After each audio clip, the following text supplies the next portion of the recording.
você que está aí acompanhando mais essa aula de hoje, aula de ciências. Eu sou a professora Maria Carolina, sejam muito bem-vindos a essa aula da Escola Municipal para Aulas Digitais. Gente, eu tenho um recadinho hoje para passar para vocês, né? Olha só, está havendo o lançamento da plataforma do Educa Recife, então eu vou chamar todos vocês para procurar lá na Play Store, né, no App Store, ou você pode também direcionar o seu celular para o QR Code que vai aparecer aí na tela para vocês, tá certo? Então, baixem esse aplicativo, tá? Pronto, esse QR Code aí, gente, o pessoal está me informando aqui, que é do Android, tá certo? Então, você que tem celular, tablet, Android, pode apontar a câmera dele para esse QR Code aí, que você já vai lá direitinho, já consegue baixar esse aplicativo, porque esse aplicativo vai ajudar a gente a interagir de uma maneira mais rápida e melhor nas nossas aulas, né? Então, nas próximas semanas, a gente já vai começar aí com essa interação bacana, a gente conta com a participação de todos vocês. Esse QR Code que está aí agora é para iOS, tá, gente? Então, por favor, quem tiver iOS pode apontar aí para esse QR Code. Bacana, pessoal? Então, contamos com vocês aí, tá certo? Vamos seguir aqui com a aula de hoje sobre genética, né? Então, a penúltima aula sobre genética, gente, está terminando, hein, essa temática. Olha só, hoje nós vamos falar, né, da segunda aula sobre herança genética ligada aos cromossomos sexuais. Então, ó, na última aula, na aula passada, nós vimos herança genética ligada aos cromossomos sexuais, sistema XY, anomalias relacionadas aos cromossomos sexuais e as síndromes de Klinefelter e de Turner. Hoje vamos continuar aí, né, mais um pouquinho sobre esse assunto, mas eu vou trazer aqui novamente a frase que eu conversei com vocês na última aula, que é: a ciência não é uma ilusão, mas seria uma ilusão acreditar que poderemos encontrar noutro lugar o que ela não nos pode dar. Por que, prof, que você está trazendo essa frase novamente aqui? Porque, gente, relembrando aquela história, né, de que a ciência é super importante para que haja o avanço aí, né, no desenvolvimento econômico, social, né? Então, essas pesquisas são muito importantes. Mas, por trás das pesquisas científicas, quem são essas pessoas que estão, né? Então, sempre gosto de trazer aqui nomes de cientistas naturalistas do passado que ajudaram aí a galgar esse caminho, né, da ciência até hoje, e hoje temos todos esses recursos por conta dessas pessoas que começaram ali. Então, hoje não vai ser diferente. Vamos falar aqui desse cientista, né, Murray Baer. Gente, olha, ele é super importante aí também na história da genética, tá? Então, esse cientista, ele faleceu em 1995, né? Mas ele contribuiu. Vamos ver com o que ele contribuiu na genética. Olha só, ele foi um médico e pesquisador canadense. E no ano de 1949, ele estava lá estudando, né, células somáticas de fêmeas mamíferos, né? Só de fêmeas do grupo dos mamíferos, tá certo?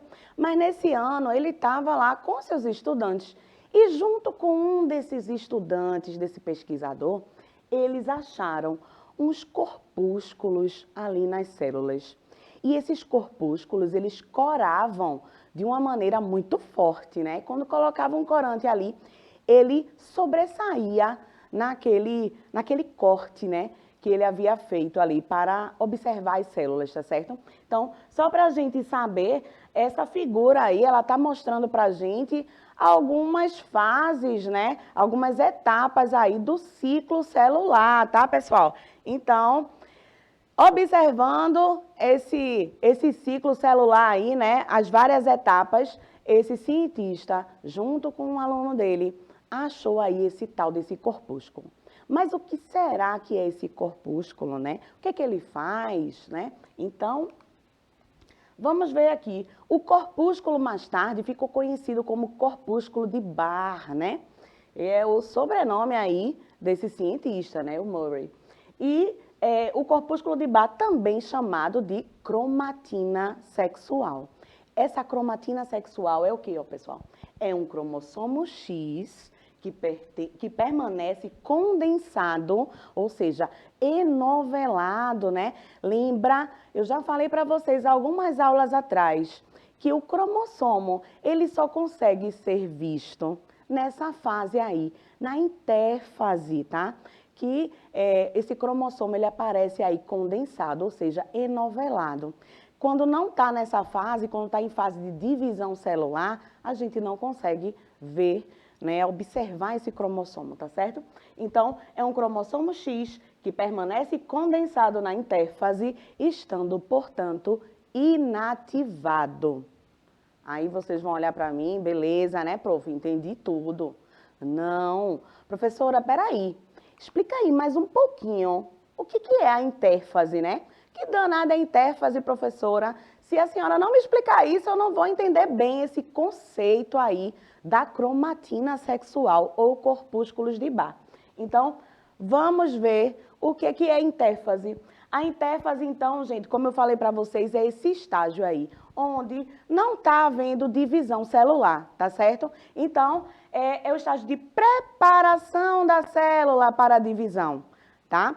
Então, essa preparação da célula para a divisão, né, é o período em que não está se dividindo, tá certo? A célula não está se dividindo. Então, o que acontece nessa fase aí que a célula não está se dividindo?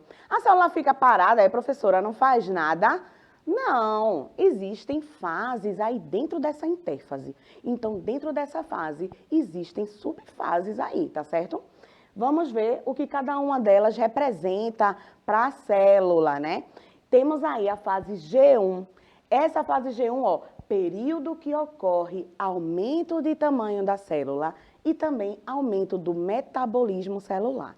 Então, a célula, ela começa, né, a dar aquela engordada, aumentar o metabolismo, né, o funcionamento dela, tá certo? Então, na intérfase, a primeira fase é caracterizada por isso aí, ó, aumento do tamanho da célula e também do metabolismo dela, certo? Vamos para a próxima fase, essa fase aí, ó, meio vermelha, laranja, né? Depende aí de quem tá vendo, né, gente? Existem umas variações aí, mas enfim. É a fase de síntese, a fase S. Então, essa fase de síntese, ó, duplicação do material genético. Tá vendo o quê? Produção de proteína para que haja essa duplicação do material genético, tá certo? Então, para que ocorre essa produção aí de proteína? Para ver, ó, para garantir, aliás, que essas células filhas, né, as células que foram originadas aí da divisão celular, que elas sejam idênticas à célula mãe. E onde é que ocorre isso? Qual é a divisão celular que ocorre essa história da célula filha ser idêntica à mãe? É na divisão mitótica, né? Então, é na mitose, tá? A gente tá vendo ali na figura. Vamos ali que eu vou mostrar aqui para vocês. Olha só, na figura a gente vê aqui, ó, esse M de mitose, tá vendo? E aqui, ó, entre uma mitose e outra, esse período da intérfase. A fase G1, que a gente acabou de falar dela, né, onde ocorre o aumento da célula e também o aumento do metabolismo celular. A fase S, que é essa de síntese, e a terceira fase que a gente vai ver agora, o que acontece? Que é a fase G2, tá, gente? Então, vamos lá saber o que acontece na fase G2. Na fase G2 não muda muita coisa, tá? O que acontece é que também ocorre essa síntese de proteína da mesma forma que ocorreu na primeira fase ali, tá certo? Então, a síntese de proteína em molécula, mas ocorre um aumento adicional, tá? Então, G1 e G2 são muito próximas, tá? O que acontece na G2 de diferente é que há um aumento maior ainda, tá certo, gente? Então, vamos continuar aqui. Vocês já entenderam essa questão da intérfase, né? Só relembrando aqui que a intérfase é essa fase onde não está havendo divisão celular, né? É uma fase que está entre uma divisão e outra, tá certo? E apresenta essas 3 etapas aí, tá bom? Então, beleza, né? Então, agora, realmente, corpúsculo de Barr, prof, entendi, cromossomo X, né? Que permanece condensado, ou seja, todo enoveladinho, né? Todo misturadinho ali para a gente conseguir enxergar. Na intérfase, estando, portanto, inativado. Agora eu entendi tudo.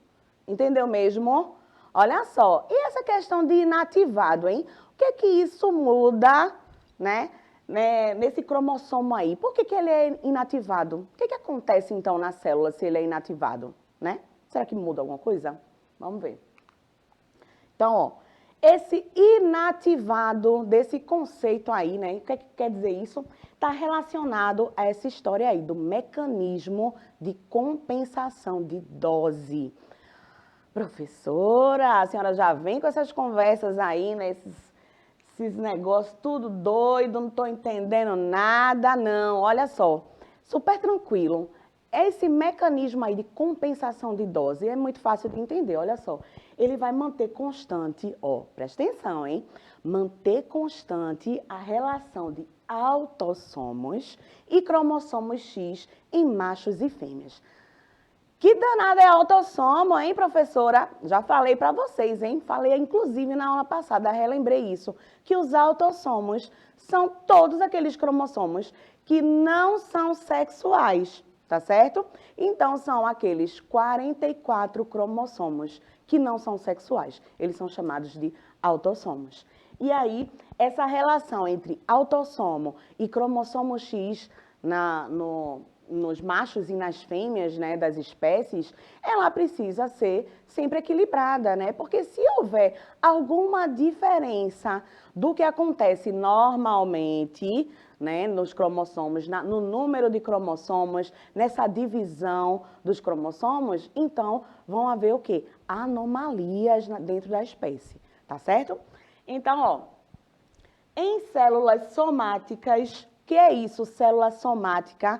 São todas as células do nosso corpo, excluindo os gametas, tá certo? Então, são as células diploides que compõem aí o nosso corpo, tá certo? Toda célula do nosso corpo, exceto os gametas, o óvulo feminino, né? E o espermatozoide masculino, tá? Então, nessas células somáticas, o que acontece? Deve haver apenas um cromossomo X funcional, tá certo, galera? E aí, nos machos, deve haver apenas um cromossomo X, né? E ele não vai possuir, portanto, cromatina sexual. E nas fêmeas, deve haver 2 cromossomos X, né? Lembra que essa combinação aí, né, do ovócito que está carregando um cromossomo X e do espermatozoide que carrega o cromossomo X também, essa combinação dos dois vai gerar o quê? Um ser feminino, né? Então, as fêmeas apresentam 2 cromossomos X, não esqueçam disso, e apresentam esse corpúsculo de Barr. Então, naturalmente, o que ocorre na natureza é isso. A fêmea apresenta 2 cromossomos X e há essa presença aí do corpúsculo de Barr. Nos machos, não. Apenas um cromossomo X e ausência do corpúsculo de Barr, ou cromatina sexual. Tá bom? Vamos seguir. Então, ó, lembram dessas anomalias, gente? Falamos de algumas anomalias já aqui, né?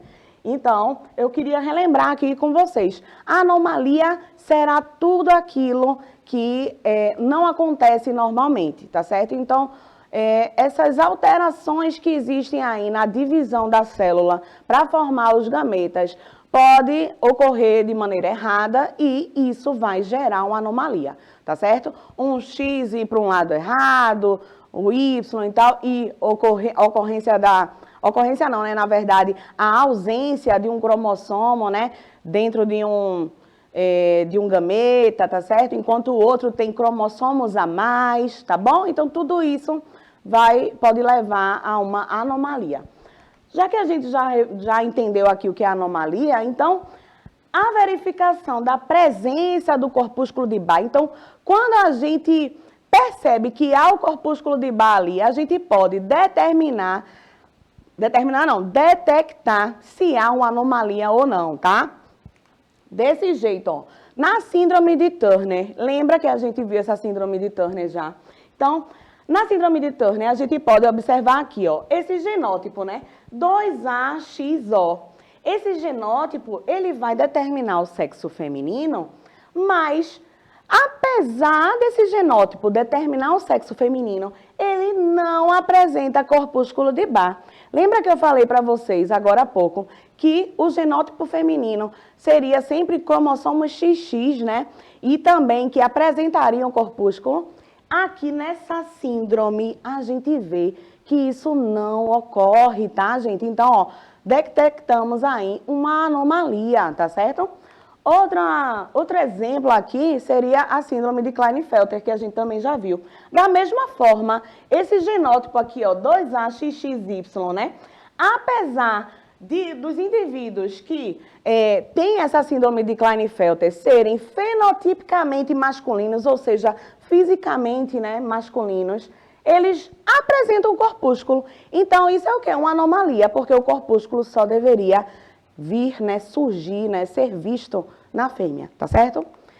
Então, vamos seguir aqui, ó, vamos ver alguns sistemas, tá certo? Nós vimos na última aula o sistema XY, hoje nós vamos ver alguns outros. Então, sistema XO, aqui, o heterogamético será o macho, né? 2 tipos de gametas, lembra que o heterogamético é aquele que possui 2 tipos de gameta e o homogamético um só, tá? Então, ó, no macho, são 2 tipos de gameta. Um é o cromossomo X, o outro não é cromossomo sexual, tá certo? Não apresenta cromossomo sexual.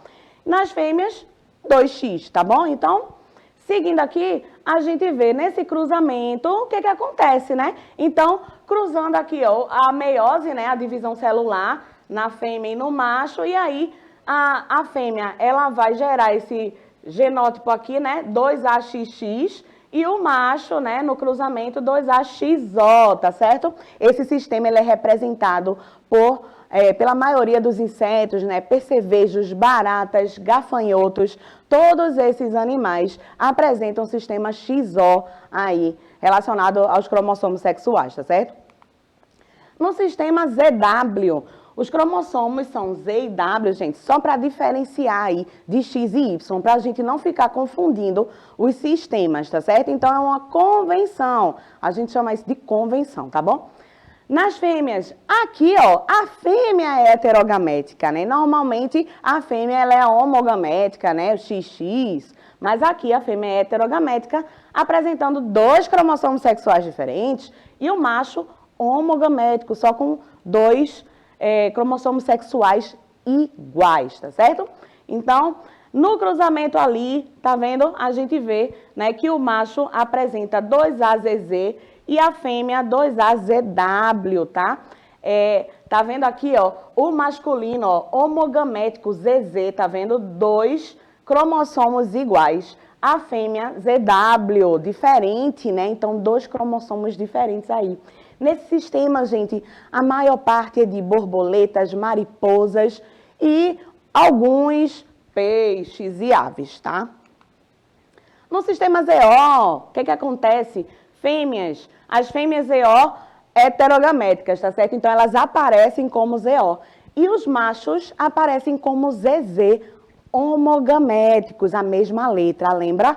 Pronto. Já estou dando até uma dica aí que esse sistema, ele é representado pelos répteis, né? Então, répteis, mas olha só quem está ali embaixo. Uma galinha. Galinha não é réptil, né, pessoal? Então, a ave, né? Essa galinha aí é uma ave, ela é uma das raríssimas aves que apresenta esse sistema ZO, tá certo? Então, como eu falei para vocês, ó, masculino ZZ, fêmea ZO no genótipo. Então, ó, genes localizados nos cromossomos sexuais. Então, a gente tem que saber o seguinte, que esses genes localizados nos cromossomos sexuais, esses cromossomos, eles vão parear na meiose, ou seja, na divisão celular. Esse pareamento de X e Y, ele é parcial, gente. Como assim parcial? Vocês estão vendo naquela foto ali. Olha só, o tamanho do cromossomo X para o cromossomo Y, será que eles conseguem parear de maneira igual? Não, porque a gente está vendo aí que o cromossomo X, ele é muito maior do que o cromossomo Y, tá certo? Então, vamos ver aí quais são as regiões. Uma região é chamada homóloga, que é aquela, ó, onde o pareamento ocorre, tá vendo? O cromossomo X e o Y aqui. O pareamento ocorre entre X e Y nessa parte vermelha, mas na parte abaixo disso não ocorre esse pareamento. Então, o que acontece? O rosa aqui, ó, essa parte rosa do X aí, é representada pela herança ligada ao cromossomo X. Então, a gente vai receber uma herança aí genética ligada ao cromossomo X. Na parte Y, essa parte azul do cromossomo Y é a parte não homóloga, né? Ou seja, não está pareada com o X, ela é a herança restrita ao sexo, ou seja, a herança ligada ao cromossomo Y, tá? Aí, nessa história da herança ligada ao cromossomo X, o que acontece, né? Daltonismo. Daltonismo é uma anomalia relacionada aí ao cromossomo, a essa herança, né, ligada ao cromossomo X. Então, ó, anomalia que impossibilita o indivíduo distinguir cores como vermelho e verde. Então, a prof trouxe aqui esse teste de cores para vocês. Dêem uma olhadinha aqui nesse círculo, né, que ele está todo preenchido com bolinhas coloridas.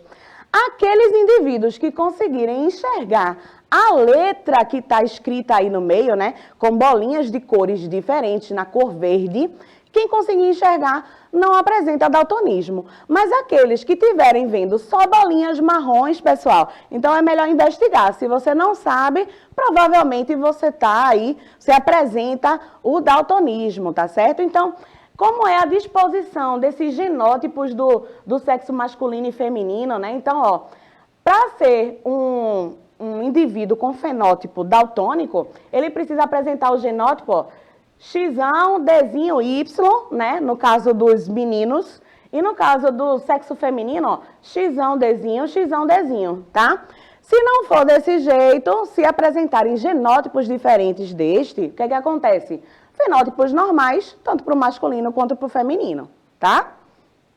E na herança ligada ao Y, prof, para a gente ir encerrando essa aula de hoje, né? Existem esses genes holândricos. Que genes são esses? São genes localizados na região do Y, que não tem homologia, ou seja, não é homólogo ali. Então, esses genes holândricos, o que acontece? Esses cromossomos apresentam pouquíssimos pouquíssimos genes, desculpa, tá? E a formação e funcionamento dos testículos, ela fica anormal, tá certo? Então, no homem, acontece isso aí, tá? Essa formação e funcionamento do testículo não aparece de maneira normal, tá bom? Então, pessoal, ó, hoje nós vimos na nossa aula corpúsculos de Ball, cromatina sexual, sistemas XO, ZW, ZO, herança ligada ao sexo, né, ou ligada ao X, e a herança restrita ao sexo, né, ou ligada ao cromossomo Y. Gente, aguardo vocês na próxima aula, assistam as aulas no YouTube, tá certo? Interage com seu professor é uma peça fundamental aí na construção do seu conhecimento. Até a próxima aula. Tchau, tchau.